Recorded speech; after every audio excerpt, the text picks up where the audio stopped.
अपने मन के कारण उसके क्रोध के दिन के लिए, क्रोध के दिन के लिए। ये क्या चीज है क्रोध का दिन? अच्छा ठीक है, आगे बढ़िए। क्रोध के दिन के लिए जिसमें परमेश्वर का सच्चा न्याय जिसमें परमेश्वर का सच्चा न्याय प्रकट होगा। अभी प्रकट नहीं हुआ है, अभी सब चल रहा है, सब मजे में है, ठीक है, लेकिन एक दिन प्रकट होगा, एक दिन पता चलेगा। यही चीज हमने वहां पर पढ़ा, एक दिन मरना और उसके बाद न्याय का होना अवश्य है। उस दिन परमेश्वर का सच्चा न्याय प्रकट होगा। उस दिन यदि जो मन फिराया है वो परमेश्वर के अनुग्रह के द्वारा उद्धार पाएगा, अनंत जीवन पाया है, वो परमेश्वर के पास जाएगा। यदि उसने मन नहीं फिराया है तो कहां जाएगा? परमेश्वर के क्रोध का भागीदार होगा। और वो क्रोध का मतलब क्या है? बाइबल में हम और दूसरे जगह में जब पढ़ते हैं तो वो क्या है? विनाश, आग, अनंत विनाश, हमेशा हमेशा के लिए। तो परमेश्वर नहीं चाहता कि लोग विनाश में जाए, इसलिए उसने अपने पुत्र को, यीशु मसीह को इस संसार में भेजा ताकि उसके द्वारा से लोग जीवन पाएं। और वो वचन हम तक पहुंचा, हमने विश्वास किया, हमें जीवन मिल गया। हम प्रभु का धन्यवाद करते हैं। बहुतों के पास ये वचन पहुंचा लेकिन उन्होंने ध्यान नहीं दिया, अवहेलना की। यहाँ पर क्या लिखा है? मन की कठोरता के कारण। कौन लोग ऐसे कठोर हुए थे मालूम है?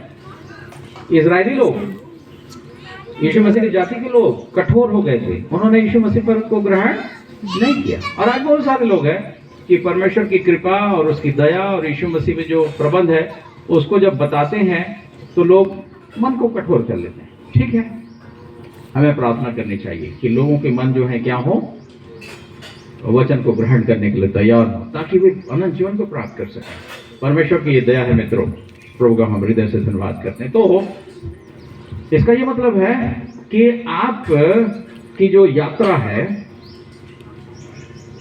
ना, एक यात्रा जो है आप कहाँ से शुरू करते हैं? जन्म से। और वो यात्रा कहाँ खत्म होती है? मृत्यु में। लेकिन एक और यात्रा है जो यीशु मसीह पर विश्वास करने के द्वारा होती है, वो है आत्मिक यात्रा। शारीरिक यात्रा, आत्मिक यात्रा। शारीरिक यात्रा शुरू होती है आपके जन्म से, आत्मिक यात्रा शुरू होती है आपके मृत्यु से नहीं। आत्मिक यात्रा कहां से शुरू होगी? नया जन्म से। नया जन्म आपने सुना है?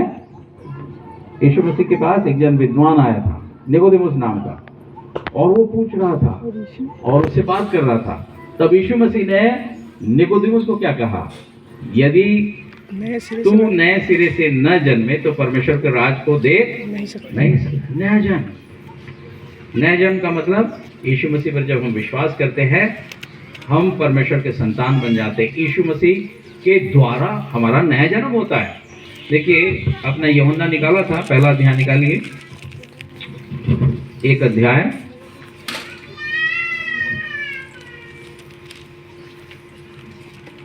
माफ कीजिए 3 अध्याय उसी में यूहन्ना में, और उसको पढ़ेंगे, उसके बाद 1 अध्याय में जाएंगे। तो आप पढ़िए कि 3 का 3। यीशु ने उसको उत्तर दिया, मैं तुझसे सच सच कहता हूँ, यदि कोई नए सिरे से न जन्मे तो परमेश्वर का राज्य देख नहीं सकता। यदि नए सिरे से न जन्मे। तो यीशु मसीह की बातचीत जो निकोदेमुस से हो रही थी, उसमें ये बात प्रकट हुई कि नया जन्म भी कोई चीज है। ठीक है ना? ये बातें कहाँ प्रकट है? परमेश्वर के वचन में। अद्भुत बात है, और इसलिए इसको हम जितना ज्यादा पढ़ें, सुने, उसको समझें, हमको समझ में आता है यहाँ नया जन्म भी कोई चीज है। आप बहुत सारे लोग हैं जो उनको समझ में नहीं, ये नया जन्म क्या होता है। निकोदेमुस का समझ में नहीं आया। निकोदेमुस कौन था मालूम है? एक अगुवा था, यहूदी धर्म में एक अगुवा व्यक्ति था, और वो फरीसी था और बाइबल का ज्ञाता था, लेकिन उसको नया जन्म समझ में नहीं आया था। और तब यीशु मसीह से जब बात हुई तो उसको कुछ बातें समझ में आई जरूर, और नया जन्म की बातें हमारे लिए प्रकट हुई हैं। तो अब देखिए नया जन्म कैसे हो रहा है। इसी का 3 अध्याय और 6 पद। क्योंकि जो शरीर से जन्मा है वह शरीर है, और जो आत्मा से जन्मा है वह आत्मा है। अब समझ में आ रहा है, शरीर से जन्मा है वो शरीर है, जो आत्मा से जन्मा है, मतलब पवित्र आत्मा से, वो क्या है? आत्मा है। तो हमारे अंदर में एक आत्मिक जीवन का प्रारंभ कैसे हो रहा है? पवित्र आत्मा के द्वारा। अब 1:13 पढ़िए, यूहन्ना 1:13। वे न तो लहू से न शरीर की इच्छा से 12 पद से पढ़िए, 12 परंतु जितनों ने उसे ग्रहण किया उसने उन्हें परमेश्वर की संतान होने का अधिकार दिया। देखिए, जितनों ने उसे ग्रहण किया, यीशु मसीह पर विश्वास करने के द्वारा जितनों ने यीशु मसीह ग्रहण किया, उसने उन्हें परमेश्वर के संतान होने का अधिकार दिया। हमारा नया जन्म होता है यीशु मसीह पर विश्वास करने से, परमेश्वर के संतान होते हैं। ठीक है, 13 पद। वे न तो लहू से न शरीर की इच्छा से न मनुष्य की इच्छा से परंतु परमेश्वर से उत्पन्न हुए हैं। नया जन्म कहाँ से उत्पन्न हो रहे हैं? परमेश्वर से। शरीर में जब उत्पन्न हो रहे हैं तो कैसे उत्पन्न हो रहे हैं? माता पिता से हम उत्पन्न होते हैं। यहाँ पर नया जन्म कहाँ से उत्पन्न हो रहा है? परमेश्वर से। 3 अध्याय में हमने पढ़ा पवित्र आत्मा से, और यहाँ पर हम पढ़ रहे हैं परमेश्वर से। ये परमेश्वर का कार्य है हमारे जीवन में नया जन्म देना। आपका नया जन्म हुआ, आपने उद्धार पाया ना? उद्धार और नया जन्म दोनों में, मतलब दोनों एक दूसरे से जुड़े हैं। यदि आपका उद्धार हुआ तो आपका नया जन्म भी हुआ। तो आपका जो नया जन्म हुआ ये परमेश्वर का कार्य है, न तो लहू से, न शरीर की इच्छा से, न मनुष्य की इच्छा से, लेकिन कहाँ से उत्पन्न हुए? परमेश्वर आपको जन्म दिया है। इतनी बड़ी बात। एक व्यक्ति जब यीशु मसीह पर विश्वास करता है तो एक स्वर्गीय कार्य होता है कि परमेश्वर का वो संतान बन जाता है। अब देखिए, शरीर में जन्मे तो शारीरिक यात्रा, और जब नया जन्म हो रहा है, आत्मिक रूप से हमारा जन्म हो रहा है, तो एक और यात्रा शुरू हो रही है। और वो कौन सी यात्रा है? आत्मिक यात्रा। शारीरिक यात्रा, आत्मिक यात्रा। ठीक है, तो शारीरिक यात्रा में हम जाते हैं और आगे बढ़ते जाते हैं, 50, 60, 70 जो भी है, लेकिन वो शारीरिक यात्रा समाप्त होती है। लेकिन आत्मिक यात्रा जो है जब शुरू होता है तो वो समाप्त नहीं होता, कंटिन्यू आगे बढ़ रहा है। कहाँ तक आगे जाता है आत्मिक यात्रा?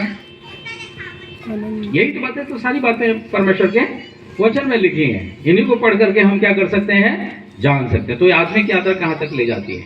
हम कहाँ तक जा सकते हैं इस आत्मिक यात्रा में? चलिए, शरीर में मर गए, क्या होता है उसके बाद? यीशु मसीह ने एक बात बताई 2 जन के बारे में, धनी व्यक्ति और लाजर, दोनों की मृत्यु हुई। धनी कहाँ चला गया? पीड़ा की जगह में। लाजर कहाँ गया? अब्राहम की गोद में शांति पा रहा था। वो व्यक्ति पीड़ा की जगह में दुख पा रहा था, हाय हाय कर रहा था, पानी के लिए तड़प रहा था।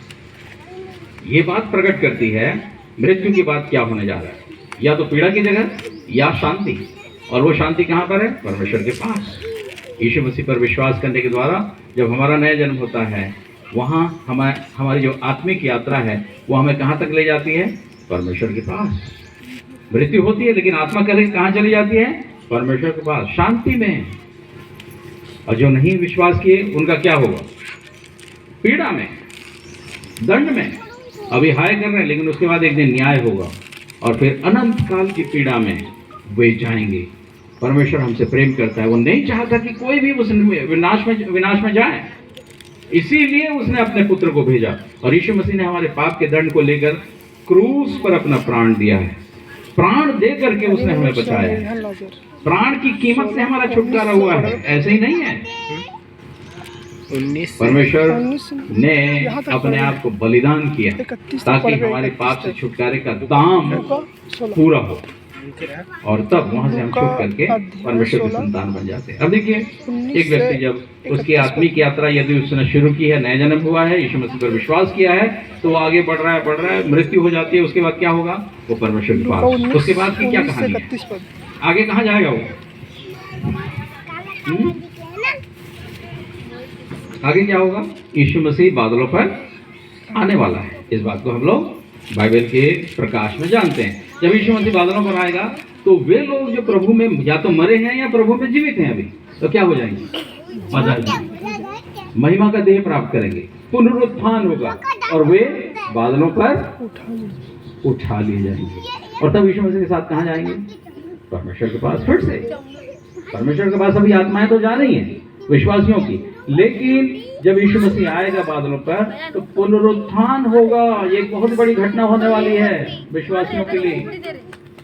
बदल जाएंगे, महिमा का देह मिलेगा, ऊपर उड़ करके जाने वाले हैं। ये तो और हमारे समझ के बाहर की बात है जो परमेश्वर ने तैयार किया है ना। हमको क्या करना चाहिए, बच्चे लोग समझ करके परमेश्वर का धन्यवाद और धन्यवाद और धन्यवाद और उसकी आराधना और पूरा जीवन को हमें समर्पित कर देना चाहिए प्रभु के चरणों में। कई बार इसी बात को शैतान जानता है कि इनके साथ इतना बड़ा भविष्य जुड़ गया है और वो हमें क्या करना चाहता है, खींचना चाहता है, पीछे की ओर खींचना चाहता है, संसारिक बातों में, शारीरिक बातों में उलझाना चाहता है, ताकि हम प्रभु के साथ जाने के योग्य न हो। लेकिन प्रभु हमें हमसे प्रेम करता है। तो ठीक है, हमारा जो भविष्य है, देखिए जब आप कहीं पर यात्रा शुरू करते हैं और कहीं तक जाते हैं, आपकी मंजिल कोई तो है लेकिन बीच में कई पड़ाव हैं। ऐसे ही हमारी आत्मिक यात्रा में ये पड़ाव है, मृत्यु, उसके बाद कहां पर जा रहे हैं, प्रभु के पास। उसके बाद दूसरा पड़ाव क्या है, यीशु मसीह जब इस बादलों पर आएगा तो विश्वासी लोग उठा लिए जाएंगे और तब यीशु मसीह के साथ फिर से स्वर्ग राज में जाएंगे, पिता के पास सिंहासन में। उसके बाद क्या होगा, ये स्वर्ग में एक पड़ाव। उसके बाद जब यीशु मसीह के साथ विश्वासी वहां रहेंगे, इस पृथ्वी पर एक महाक्लेश काल का समय आएगा, है ना। पिछले दिनों में कोरोना आया 2 साल तक और उसमें हाहाकार मच गया और क्या सोचने लगे लोग, ये तो दुनिया का अंत है, भयंकर है। कुछ लोग मरे, सब लोग नहीं मरे, हम तो बच गए, ये प्रभु की दया है। लेकिन जो एक महाक्लेश काल का समय आएगा वो बहुत ही भयंकर होगा। उस समय में विश्वासीगण प्रभु के साथ स्वर्ग पर रहेंगे। 7 साल का समय है महाक्लेश काल का। उसके बाद क्या होगा, यीशु मसीह अपनी सेना, स्वर्गदूत की सेना और कलीसिया जो उठा ली गई आप और मैं, हम उसके साथ इस पृथ्वी पर आएंगे। और तब प्रभु यीशु मसीह यहाँ पर जो दुष्ट होंगे, जो उसको विरोधी होंगे, एंटी क्राइस्ट, क्रिस्ट विरोधी, और उसकी सेना को वो नाश करेगा। और यहाँ पर यीशु मसीह अपने 1000 वर्षीय राज्य को स्थापित करेगा। ये बातें प्रकाशित वाक्य में लिखी है। यीशु मसीह यहाँ पर 1000 वर्ष का राज्य करेगा, अपने 1000 वर्षीय राज्य को स्थापित करेगा। चर्च, कलीसिया, चर्च मतलब बिल्डिंग नहीं, हमेशा जो ध्यान कहाँ जाता है, एक तो बिल्डिंग में। चर्च का मतलब विश्वासी लोग। कलीसिया, चर्च, यीशु मसीह के साथ 1000 वर्षीय राज्य में क्या करेगी, राज्य करेगी। यह भविष्य आत्मिक जीवन का, नए जन्म का, ये एक पड़ाव है, 1000 वर्ष। और तब उसके बाद क्या हुआ, उसके बाद क्या होने जा रहा है, ये पृथ्वी जलाई जाएगी और उसके बाद नया आकाश, नई पृथ्वी और नया यरूशलेम दुल्हन की तरह। ये प्रकाशित वाक्य 21 अध्याय, उसमें ये बातें लिखी हुई हैं। और नया यरूशलेम जब आएगा और उसके बाद क्या होगा, परमेश्वर का डेरा मनुष्यों के बीच में। उसके बाद युगानुयुग, देखिए उसको निकालेंगे, प्रकाशित वाक्य 22 और उसका 3 और 4 पद पढ़ेंगे। श्राप ना होगा और परमेश्वर और मेमने का सिंहासन उस नगर में होगा और उसके दास उसकी सेवा करेंगे। वे उसका मुंह देखेंगे और उसका नाम उनके माथों पर लिखा हुआ होगा। उसके दास क्या करेंगे, उसका मुंह देखेंगे। 4 पद में क्या लिखा है, वे उसका मुंह देखेंगे, है ना। हम लोग यही अभी तक सुन रहे थे कि परमेश्वर को किसी ने कभी नहीं देखा, लेकिन एक दिन देखेंगे, है ना। कितनी बड़ी बात, परमेश्वर का मुंह देखेंगे। कैसा दिखता है परमेश्वर, जो महान परमेश्वर है, तो परमेश्वर का मुंह देखेंगे। उसके बाद और उसका नाम उनके माथों पर लिखा हुआ होगा। ओके, फिर रात न होगी और उन्हें दीपक और सूर्य के उजियाले की आवश्यकता न होगी, क्योंकि प्रभु परमेश्वर उन्हें उजियाला देगा और वे युगानुयुग राज्य करेंगे। ये तो गजब की बात हो गई। जो शब्द लिखा है आखिरी में क्या लिखा है, युगानुयुग। युगानुयुग का क्या मतलब होता है, जिसका कभी भी अंत नहीं। नहीं होगा, परमेश्वर के साथ युगानुयुग। ये आपका भविष्य, ये आपका फ्यूचर। कभी कभी कुछ लोग हमारा इस साल ऐसा होगा, आपका अगले साल ऐसा होगा, उसी में भारी ज्यादा हम लोग प्रभावित हो जाते हैं उनके पीछे, चुपचाप। है ना। कई बाबा लोग या कई कभी कभी प्रभु के सेवक लोग भी ऐसा कुछ करते हैं और हम लोग उनके पीछे दौड़ते रहते हैं। हमारा भविष्य इधर कितने साल का भविष्य है? कितने साल का भविष्य? सुनहरा भविष्य, युगानुयुग। बोलिए युगानुयुग। ओके, प्रभु का धन्यवाद, प्रेज द लॉर्ड। कितनी बड़ी बात है, युगानुयुग वाला प्लान है परमेश्वर का। आप अपने विषय में सोचिए कि परमेश्वर आपके लिए कैसे बड़े उपाय को करके रखा है, और हम लोग छोटी छोटी बातों में संसार शरीर फंसे रहते हैं। इन बातों से ऊपर हमें जय का जीवन जीने की आवश्यकता है, पवित्र जीवन, प्रभु के लिए समर्पित जीवन, क्योंकि उसने हमारे लिए इतने बड़ी योजना को तैयार करके रखा है और हम उसके पास जाने वाले हैं। और हम अभी से अनंत जीवन के भागीदार हो जाते हैं यीशु मसीह पर विश्वास करने के द्वारा, और हमारा नया जन्म होता है, हमारी आत्मिक यात्रा शुरू होती है, और उसके पड़ाव जो हैं इस आत्मिक यात्रा के बहुत ही अद्भुत हैं। भले ही शरीर में मर जाएंगे, लेकिन देखिए क्या लिखा है, प्रकाशित वाक्य निकला है 13:14,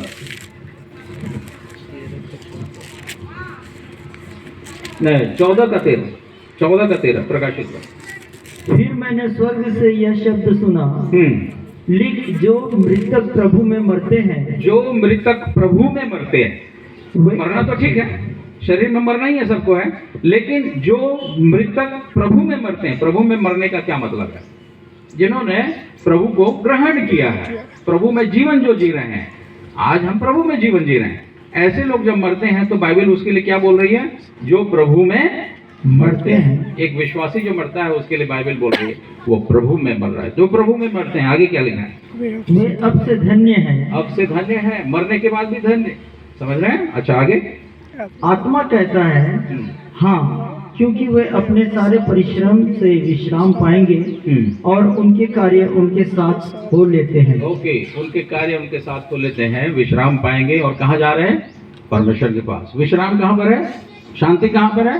परमेश्वर के पास, परमेश्वर की निकटता में। ये है एक विश्वासी का जो आत्मिक यात्रा है, उसके भिन्न भिन्न पड़ाव। तो उसका जो है सुखद जीवन जो है परमेश्वर की ओर से निर्धारित हो जाता है जब वो यीशु मसीह पर विश्वास करता है। और यीशु मसीह पर विश्वास के द्वारा हमारी आत्मिक यात्रा जो शुरू होती है, उसके इतने अद्भुत वर्णन से बाहर परमेश्वर की अद्भुत योजनाएं उसके जीवन में आशीष के रूप में आती हैं, है ना। ये आशीष है, धन्य हो जाएगा बोल रहा है ना। तो ये धन्य बातें हमारे साथ होती हैं। मरने के बाद भी एक व्यक्ति धन्य हो रहा है। क्यों? क्योंकि यहाँ कष्ट को छोड़ करके, शारीरिक समस्याओं को छोड़ करके प्रभु के पास उत्तम स्थान में धन्य हो। और तब वहां पर प्रभु के पास कैसा है? परमेश्वर के साथ सिंहासन पर, यीशु मसीह का सिंहासन पर। और तब उसके बाद वो यहाँ पर आकर के यीशु मसीह के साथ राज करने जा रहे हैं, अनंत जीवन का भागीदार हो गया है। लेकिन जो यीशु मसीह पर विश्वास नहीं किया वो किधर है? वो किधर है? दंड में हाय हाय कर रहे हैं, है ना। जो धनी और लाजर का मैंने उदाहरण दिया था, वो बाइबल में यीशु मसीह ने बताया। तो धनी व्यक्ति क्या बोल रहा था? बात उसी ने शुरू की। क्या बोला? हे पिता अब्राहम, हे पिता अब्राहम, अब्राहम, है ना। लूका 16 अध्याय में है, हे पिता अब्राहम, लाजर को भेज दे कि अपने उंगली का सिरा पानी में भिगोकर मेरी जीभ को ठंडी करे। ठीक है, पानी के लिए तड़प रहा था। क्या कहा अब्राहम ने? परंतु अब्राहम ने कहा, हे पुत्र, स्मरण कर कि तू अपने जीवन में अच्छी वस्तुएं ले चुका है और वैसे ही लाजर बुरी वस्तुएं। ओके, लाजर बुरी वस्तुएं लिया है, वो बेचारा टुकड़ों में पल रहा था। ठीक है, आगे तब क्या कहा उसने? परंतु अब वह यहाँ शांति पा रहा है। यहाँ शांति पा रहा है। अच्छा आगे। और तू तड़प रहा है। आगे। इन सब बातों को छोड़ हमारे और तुम्हारे बीच एक भारी गड्ढा ठहराया गया है। हमारे और तुम्हारे बीच में गड्ढा भी है, कोई इधर से उधर नहीं जा सकता, उधर से इधर नहीं आ सकता। तब क्या कहा उसने? धनी व्यक्ति ने एक और रिक्वेस्ट किया अब्राहम से कि जो यहाँ से उस पार तुम्हारे पास जाना चाहे वे ना जा सके और न कोई वहाँ से इस पार हमारे पास आ सके। आगे उसने कहा, तो हे पिता, मैं तुझसे विनती करता हूँ कि तू उसे मेरे पिता के घर भेज। ओके, अब विनती कर रहा है कि लाजर को भेज वापस। कहाँ? पृथ्वी में, मेरे पिता के घर में। और क्या होगा आगे? क्योंकि मेरे 5 भाई हैं, हाँ। वह उनके सामने इन बातों की गवाही दे, ऐसा ना हो कि वे भी इस पीड़ा की जगह में आए। हाँ, ठीक है, ऐसा ना हो कि वे भी इस पीड़ा की जगह में आए। उसको समझ में आ गया कि पीड़ा की जगह में नहीं आना चाहिए मेरे भाइयों को। वो तो पहुंच गया, लेकिन वो अपने भाइयों की चिंता कर रहा है। लाजर जाके यहाँ का हाल बताए। क्या कहा अब्राहम ने? अब्राहम ने उससे कहा, उनके पास तो मूसा और भविष्यवक्ताओं की पुस्तकें हैं, वे उनकी सुने। हाँ, उनके पास मूसा और भविष्यवक्ता की पुस्तकें, क्या है ये? बाइबल उनके पास है, उसकी सुनना चाहिए ना। लाजर से बड़ा चीज है, कोई एक व्यक्ति जिंदा होकर के आएगा ना, बताएगा कि भैया मैंने ये देखा स्वर्ग में, इसलिए मन फिराओ। नहीं, उससे बड़ा चीज क्या है? बाइबल। कई बार कुछ लोग जो है वो स्वर्ग का स्वप्न देखा, दर्शन देखा, या स्वप्न जा करके आया है, उसको हम लोग बहुत महान समझते हैं। नहीं, उससे भी महान कौन है? बाइबल, परमेश्वर का वचन। तो वे उसकी सुने, इसकी सुनना जरूरी। मतलब ये इसमें जो परमेश्वर का वचन है ये हमसे बोलता है, आपको सुनना है, हमको सुनना है। बहुत सारे लोग नहीं सुन रहे हैं, बहुत सारे लोग इसको नहीं सुनना चाह रहे हैं, बल्कि विरोध कर दे रहे हैं। परमेश्वर बात करना चाहता है। अच्छा ठीक है, आगे क्या लिखा है? उसने कहा, नहीं हे पिता अब्राहम, पर यदि कोई मरे हुओं में से उनके पास जाए तो वे मन फिराएंगे। ओके, अब धनी व्यक्ति जो पीड़ा में है, अब्राहम को सलाह दे रहा है, नहीं नहीं नहीं, कोई जीवित इधर से जाएगा ना तो उन लोग क्या करेंगे? मन फिराएंगे। उसको समझ में आ गया, मन नहीं फिराया था, इसलिए वो मन नहीं फिराया था, इसलिए वो कहाँ पहुंचा है? पीड़ा की जगह। उसके भाई लोग भी मन नहीं फिराए, उसे मालूम है लाजर को भेजना चाह रहा है, लेकिन अब्राहम ने कहा नहीं नहीं, लाजर से भी बड़ा कौन है? परमेश्वर का वचन। उसकी सुने, मन फिराएंगे, बच जाएंगे, परमेश्वर के न्याय से बच जाएंगे। मन फिराना हमारे लिए सबसे महत्वपूर्ण बात है। तो प्रभु का हम धन्यवाद करते हैं। 2 यात्रा के बारे में हमने सुना, सीखा। शारीरिक यात्रा, आत्मिक यात्रा। शारीरिक यात्रा में हम चल रहे हैं। आत्मिक यात्रा कब शुरू होता है? जब हम यीशु मसीह पर विश्वास करते हैं। जिस दिन आपने प्रभु को ग्रहण किया, जिस दिन आपने यीशु को अपना जीवन दिया, नया जन्म, उद्धार, वहां से आपकी आत्मिक यात्रा शुरू हुई है। और ये आत्मिक यात्रा समाप्त नहीं होती। युगानुयुग। Praise the Lord. प्रभु का धन्यवाद, प्रभु का हम धन्यवाद करते हैं उसके ऐसे महान अनुग्रह के, उसकी बड़ी दया के। इन बातों के द्वारा प्रभु हमें संभाले, हमारी सहायता करे कि इन बातों को हम और भी ज़्यादा ध्यान करें, और ध्यान करके उसको और भी ज़्यादा पढ़ने वाले हो सकें, और साथ ही साथ बताने वाले हो सकें। किसको? वे लोग जो आज इस आत्मिक यात्रा को प्रारंभ नहीं कर सके हैं, उनके लिए परमेश्वर अनुग्रह दिया है, उनको जीवन दिया है, 2023 में प्रवेश किए हैं। तो ये सुसमाचार, ये गुड न्यूज़ उन तक भी जाना है। किनके माध्यम से जाएगा? आपके माध्यम से। परिवार के लोग और लोग जिनसे आप प्रेम करते हैं, प्रार्थना करें उनके लिए, उनको ये संदेश दें। प्रभु सबसे प्रेम करता है, प्रभु बचाना चाहता है, बचाने के लिए उसने अपने आप को बलिदान किया। तो प्रभु का हम हृदय से धन्यवाद करते हैं, उसके ऐसे महान कृपा, उसके ऐसी बड़ी दया, उसके ऐसे बड़े अनुग्रह के लिए, उसके उद्धार के लिए धन्यवाद, उसके अनंत जीवन के लिए धन्यवाद, और महान योजना के लिए कि हम युगानुयुग उसके साथ रहेंगे। हम परमेश्वर पिता का धन्यवाद करते हैं। ठीक है, प्रार्थना करते हैं।